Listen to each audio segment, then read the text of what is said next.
At 21 years old, Dan Rocovits graduated from college with a degree in chemistry. He left the US and came to Vietnam for the first time the same year, 1966.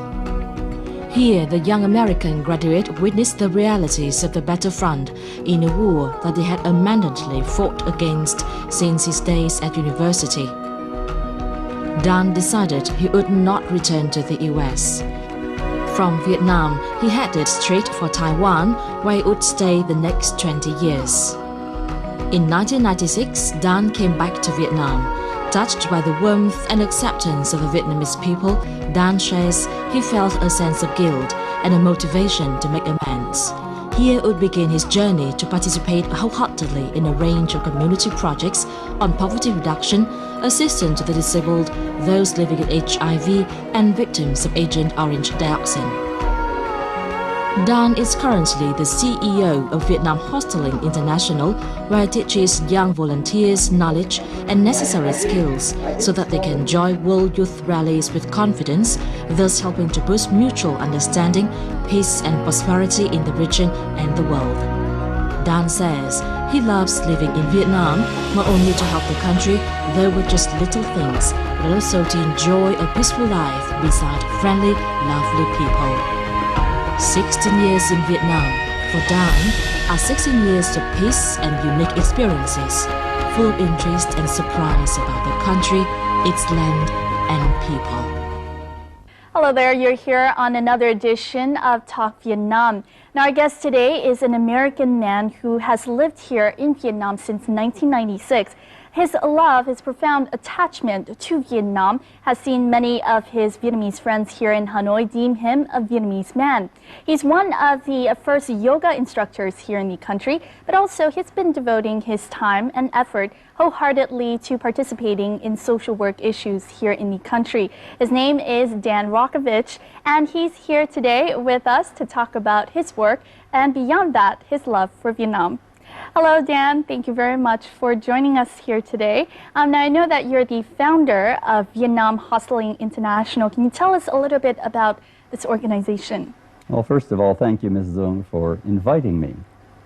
Actually, I was not the founder of Vietnam Hosteling.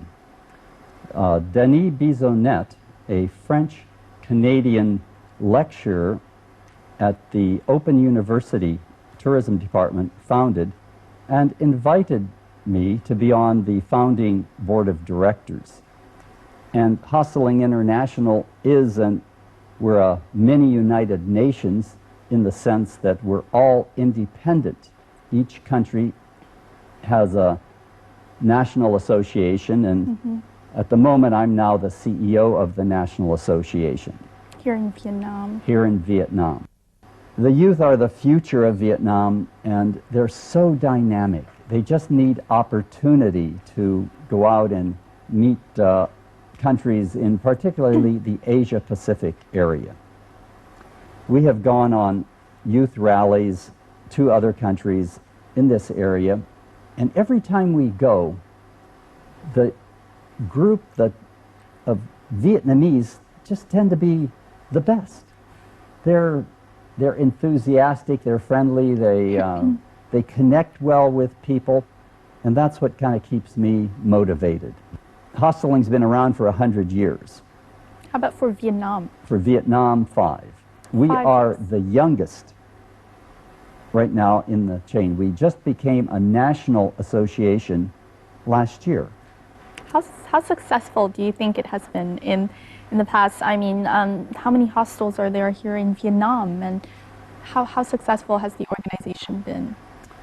Well, measuring success, I would say the biggest success is that we have gone through the various stages of, you know, you're an associate member first, and then you keep moving up to a national association.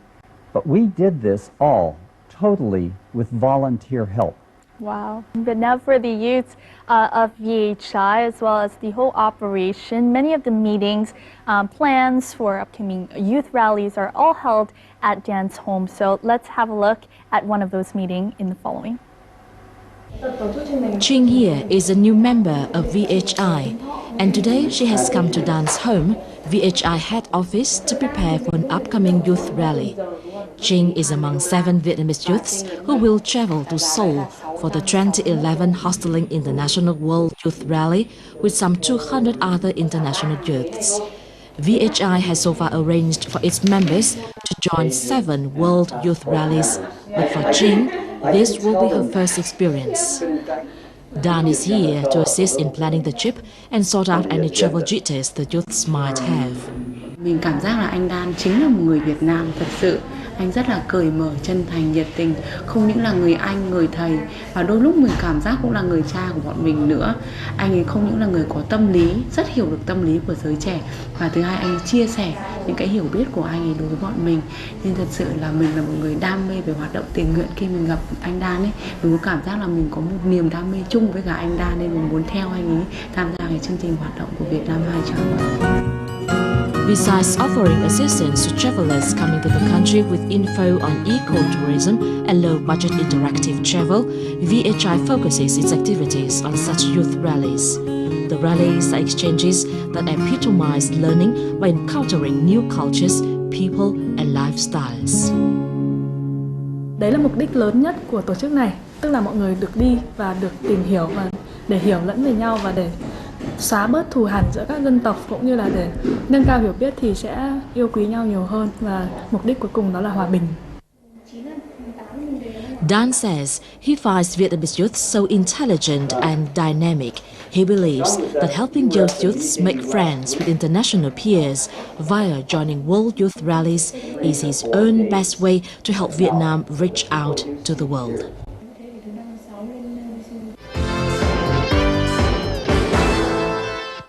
Now, Dan, what is your main job now? I mean, beyond being VHI is already a lot of work for you, but I understand that you also focus on something else.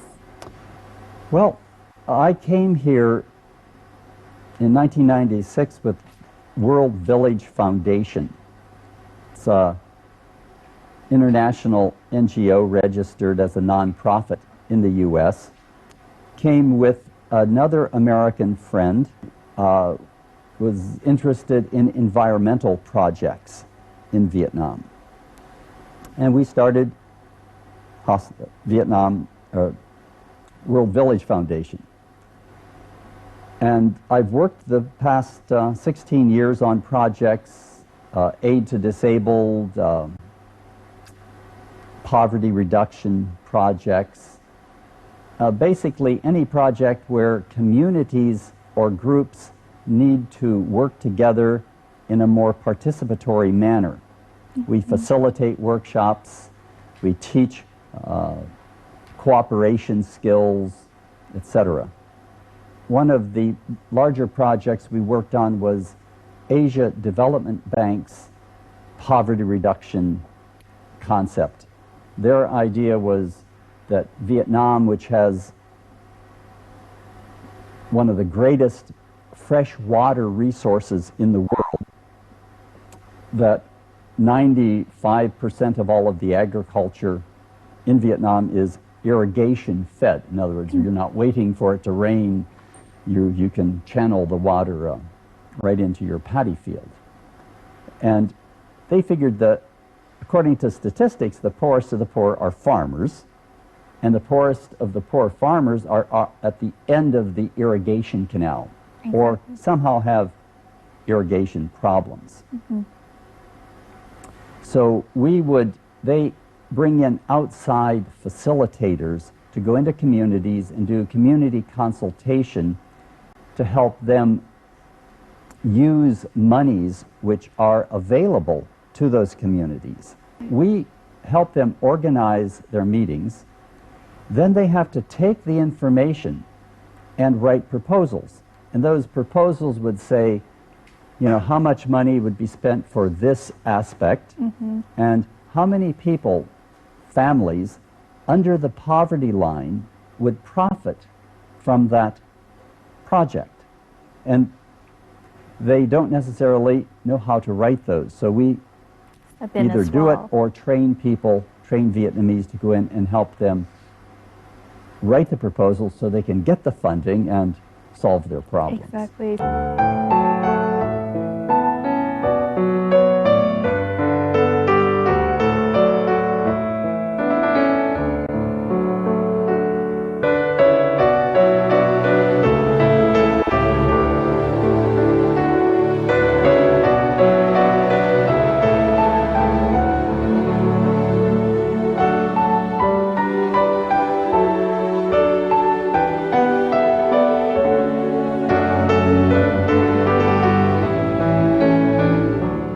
also work with people living with disabilities. Can you tell us a little bit about this? Do you have any memories of this work that still stick to mind? Yes, I have been working with these issues for most of the time that I've been here in Vietnam. There's a disproportionately large number of disabilities in Vietnam.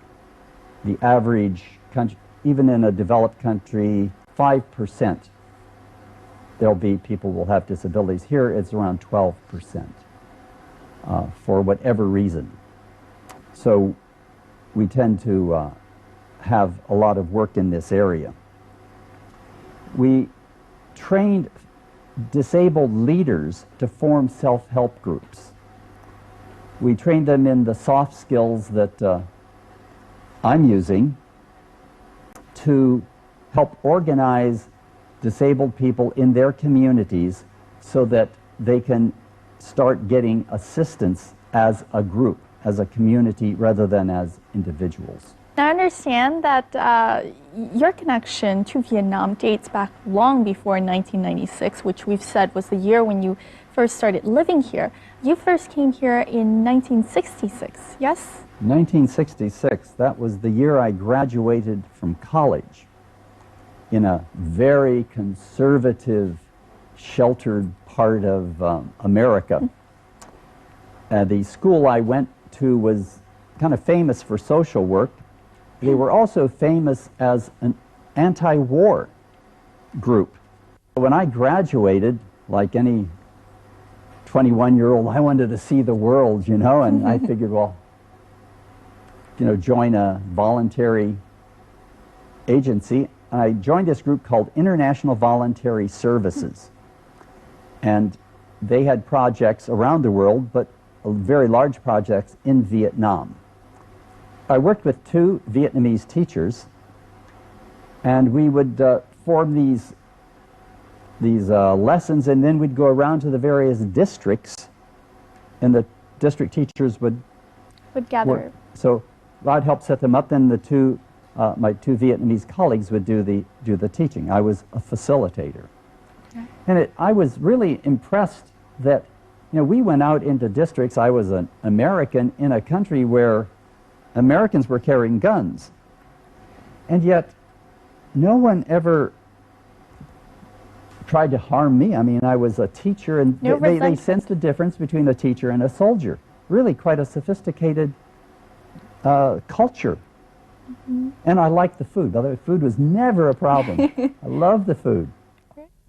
Now, after you left, after 2 years and a half, you mentioned, you didn't go back to the United States. No, I was part of this anti-war movement, which was really quite large in America.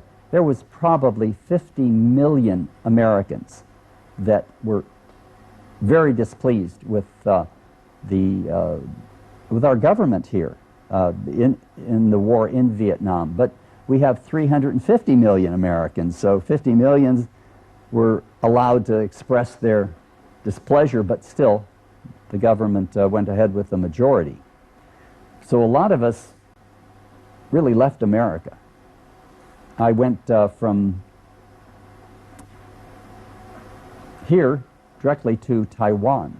And you stayed there 20 years. Stayed there 20 years. I visited home, but basically I've been in Asia for the past almost 40 years. What brought you from Taiwan to Vietnam? It was a combination of a lot of things. Guilt is probably one of the strong motivating factors. But how so? Well, any person that's been in a war zone, very often that is a defining period of your life. It's so riveting, the experience, that you have to kind of have trouble sorting it out, particularly if you're young. And I was pretty young, at least young emotionally, when I was here. So I came back to kind of understand myself better. I mean, I didn't come back here with, oh, I'm going to help Vietnam. Vietnam does not need my help. Why? I mean, Vietnamese are some of the most intelligent people I've ever met. And your country's amazingly rich in natural resource. You got smart people. I mean, Vietnam's doing fine. So there was kind of a sense of guilt coming back here to Vietnam. Yeah, I would say when I first started coming back, I apologized. I mean, everybody you run into, somebody lost some family member or somebody. And I would apologize. And they would say, no, Dan. You don't need to apologize. It's not you. You know, you were one of the little guys. You're one of the little guys like us. But we Americans directly elect our government leaders. So we feel responsible for what our leaders do. It's a bit of a different feeling that even though I never carried a gun, never killed anybody, I still feel like I should do something, or I felt like I should have done more to stop the war. There was always that feeling, and that brought me back. You know, I had a bit of a feeling, well, am I going to be accepted when I go back? I mean, we did just such terrible damage to your country. I took my bicycle to Hoang Kim Lake one morning because I was going there to exercise around the lake. And the guy that watches the bikes wasn't there. I was there too early or something. So I asked this woman who was selling bananas along the side of the street, I said, hey, can keep an eye, because I know she was always there. I knew she was reliable. I said, did you watch my bike? You know, I want to exercise, I don't have a lot of time. And no. She didn't want to do it. And I was just chatting, and she said, where are you from? I said, America. Oh, okay, I'll watch it. She didn't charge me. They're welcoming you like that. Yeah. They're accepting you like that. Must have been kind of a surprise to you. Very surprising and great. I mean, that's why I guess I'm still here.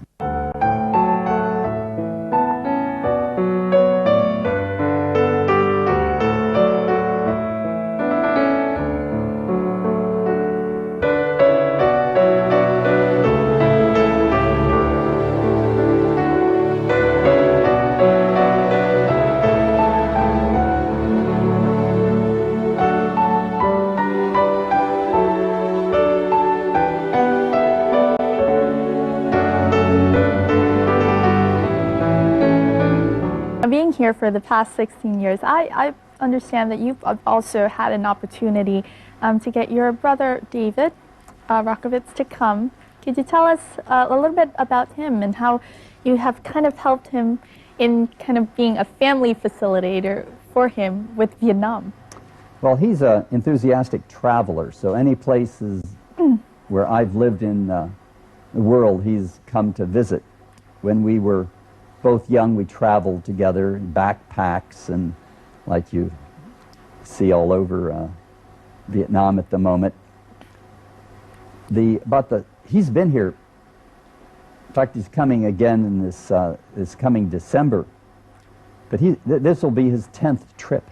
Wow. To Vietnam.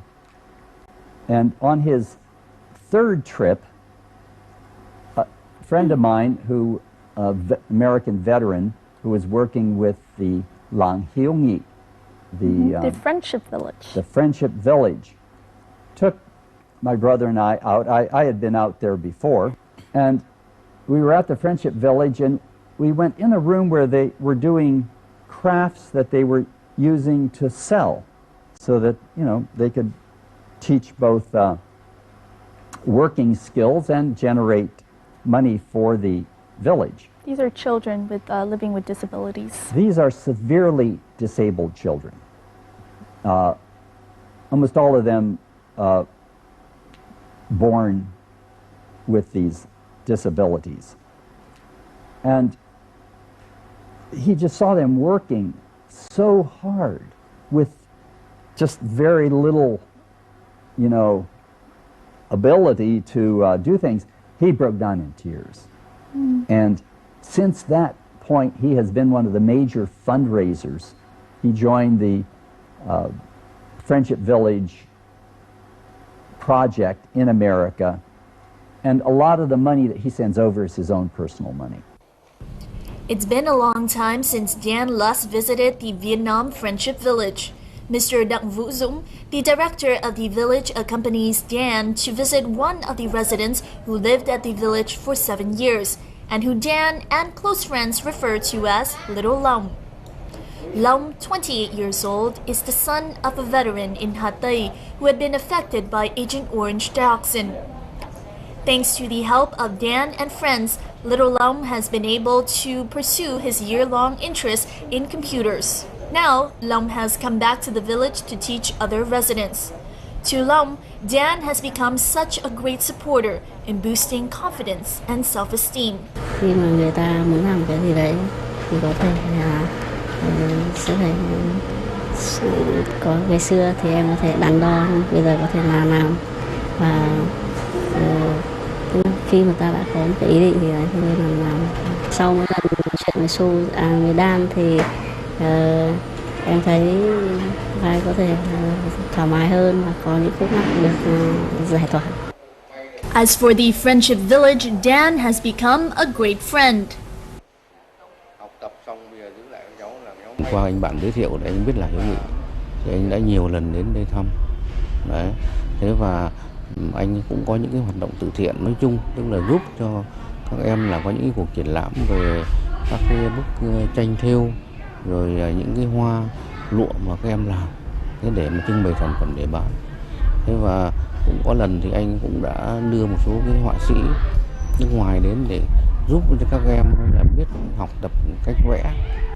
The Friendship Village is also a place of unforgettable memories for Dan and his brother, David.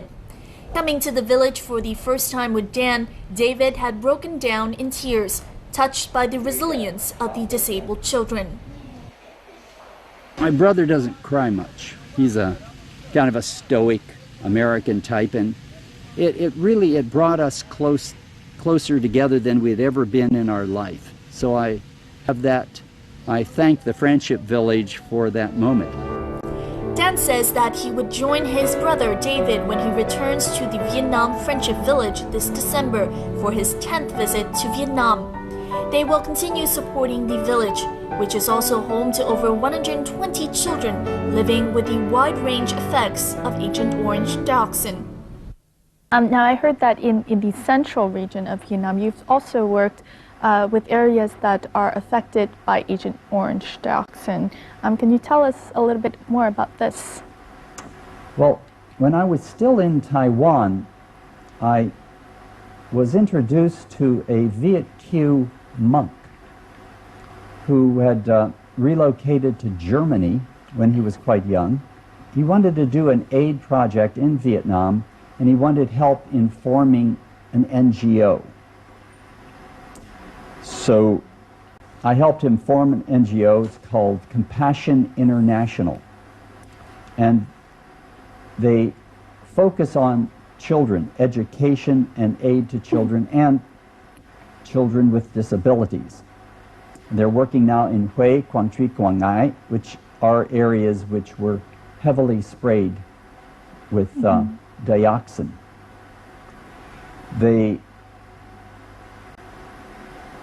They finance corrective operations for children. Very often their limbs can be straightened with corrective surgery. They work on education projects because they feel that long-term education is the way to improve Vietnam for the next 100 years. Agent Orange dioxin is a big subject here in Vietnam in terms of Vietnam's relations with the United States. Right. Did you feel any sense of connection there when you were working on those projects? Well, I would like to get rid of the concept of Agent Orange and just talk about severely handicapped children. I have the solution. All I need is about $700 $50 million. And what we do is we build schools in the poorest of the poor areas of Vietnam. So Vietnamese really know how to use a school. There's an organization called Vietnam Children's Fund that builds schools. They've built about 43 schools so far in 40 provinces. Their goal is to put one in each province. And they're doing like 5 or 6 schools a year. How about let's do 250 schools a year? It's just a question of funding. The system for building the schools where the community actually builds the school, so they get paid for building the school. They take care of those schools. Those are community centers. The schools are built so well, they're guaranteed for 50 years. Wow. So if we're not building 5 a year, 250 a year, you know, $750 million is about the cost of a stealth bomber. You know, we owe it. You know, so anyone out there, if you've got that money, we'll spend it well.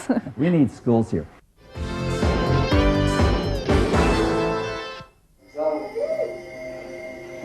Every morning, Dan's family starts the day with yoga. Sunny, Dan and Hung's 7-month-old baby girl, joins in the action as well.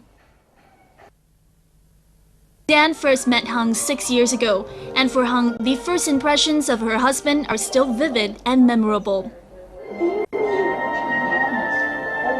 Khi mà nhìn thấy cái công việc của Dan làm ấy, thì mình đã rất cảm động và có thể nói là mình rơi nước mắt ngay cái lúc đó, vì mình thấy rất là nhiều cái poster xung quanh cái căn nhà của Dan ở rất là giản dị và đều là viết bằng chữ tiếng Việt, thì mình cảm thấy là tại sao một người như thế này mà lại gắn bó Việt Nam lâu như thế này. Có một cái mình luôn luôn cảm nhận được là Dan là một người có trái tim lớn.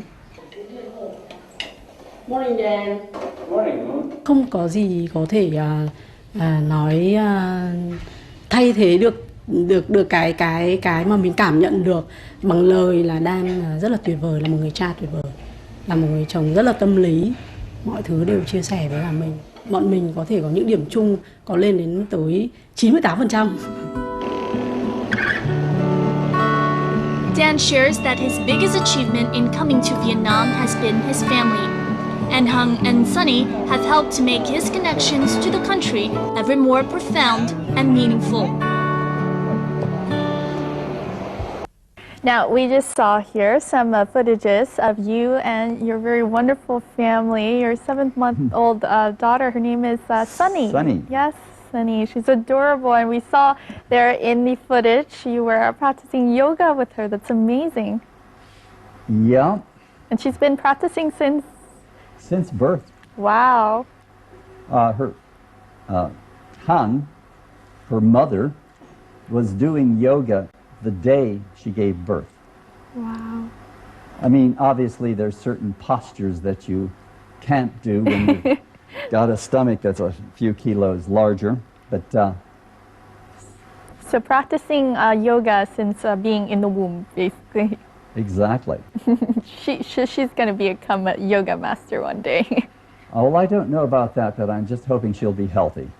Yes, but she looks amazing. Do you think forming a family, I mean, together with Hung, having a family now together with baby Sunny, do you think that changed you in a sense? I smile more.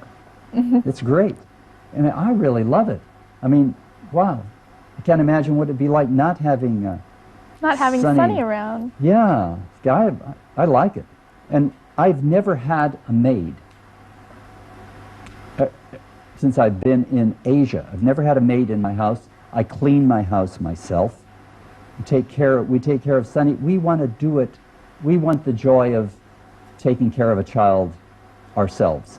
And that's really been great. Now, we mentioned from the very beginning, we sneak peeked a little bit, that Dan here has been one of the first yoga instructors here in Vietnam. And now we'll join in one of his classes, as he still teaches 4 to 5 classes each week.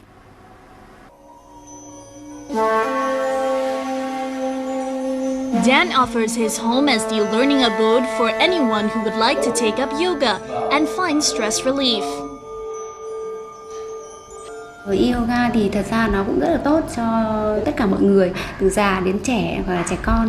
Như bọn mình làm văn phòng có thể ngồi 8 tiếng một ngày ở văn phòng ấy, thì nó rất là mỏi vai, hoặc là những người bị tiền đình, rối loạn tiền đình cũng được. Thế đến Dan học thì Dan dạy rất là tốt, thì mình cảm thấy là khi mà ngồi văn phòng nhiều như thế, đau nhức mỏi như thế thì tìm đến Dan để mình học, mình thư giãn. Dan shares that when he first taught yoga in Vietnam, most of his students were foreigners. With yoga becoming increasingly popular after 16 years, his students are all now Vietnamese, many of whom are his close friends. Huyên here is one such friend. Với anh Nam thì sau một ngày làm việc mệt mỏi, mình đến, mình vẫn cảm thấy mình có đủ khả năng để mình tập, bởi vì buổi học nó trôi đi rất là nhẹ nhàng, mà mình trở về với gia đình mình lại vui vẻ như là bắt đầu một ngày làm việc mới. Thì anh rất là tận tâm. Đấy, và mình nghĩ là với cái tấm lòng như vậy thì chắc là anh cũng đi làm từ thiện và giúp đỡ mọi người thì rất là đúng với cả cái, vừa là với triết lý yoga vừa là đúng con người thật của Dan. Hoping to share his lifelong passion of yoga to his Vietnamese friends, Dan's class has become a well-loved spot for all those searching for relaxation and peace of mind. Now, with yoga, how long have you been practicing and how long have you been teaching? Oh, I've been practicing over 40 years. Wow. It's a habit. It's a lifetime kind of habit. And I've been teaching for about 30 years. 30 years, and we saw, I mean, you practice yoga every day with the family. And what do you think keeps you sticking with yoga for so long? Well, yoga fits certain personalities. Some people like movement. They're moving people, you know, they get up, they walk. They'll walk up steps rather than taking elevators. I'm that kind of a person. I like moving. And the work I've been doing my whole life is, a lot of it is mental work. It's changing, it's adapting, it's new things every day. I need to rest mentally. And yoga is slow and boring. A form of stress relief. Yeah, for some people who have rather boring jobs, I think yoga would not fit.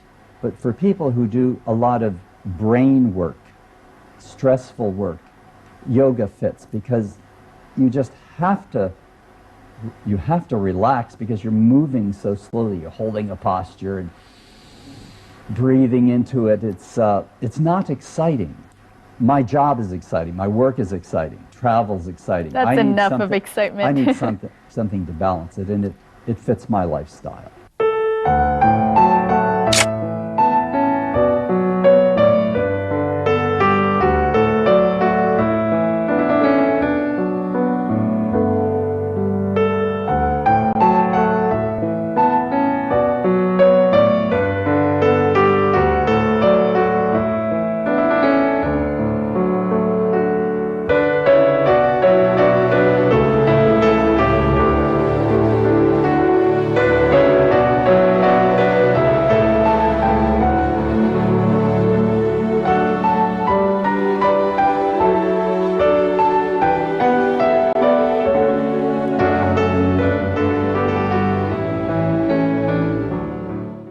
Moving on to your life here in Hanoi, what do you like the best about it? We saw images of you and your family doing your daily kind of walk there alongside the Red River. What else do you like about life here in Hanoi? What has kept you here for the past 16 years? People. That's an easy answer. We have some great friends. It's really, really special folks. And they're all different. It's like going to a buffet, a social buffet. You have crazy artists and, and some really strange folks but they're interesting. A kind of quiz now. I mean, you mentioned kind of short survey about your likes and loves here in Hanoi. You mentioned Vietnamese food. What's your favorite dish? I like the Vietnamese vegetarian cooking. I like pho also, but as I move, the idea is that Vietnam is, everything is gourmet. You've probably got, 2,000 pho restaurants in the greater Hanoi area. And each one is different. Distinctive. And special. And you could walk the city and just eat in little eateries and you'd be eating gourmet food everywhere. That's so special. We don't have that in America. Continuing your little quiz now. Please. What is your biggest dream? My biggest dream at the moment is to get Hosteling International more profitable, because mentioned I'm going to be leaving in 5 years, and really it should be run by a Vietnamese. Well, we've talked about dreams. How about fears? Do you have any fears? Biggest fears?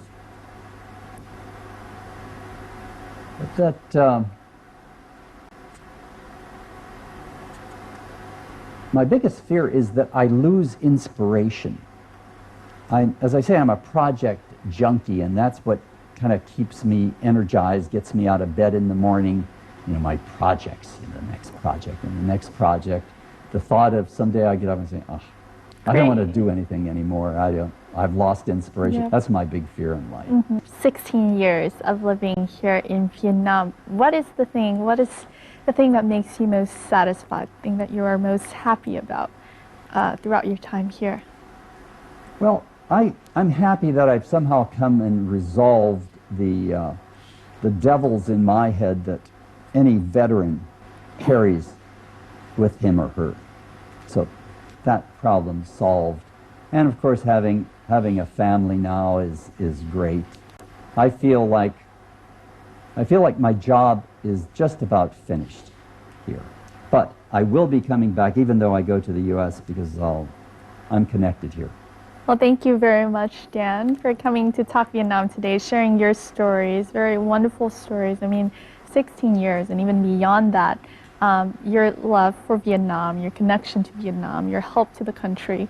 Even though you say that Vietnam needs no help, I think you've done tremendous work here in the country.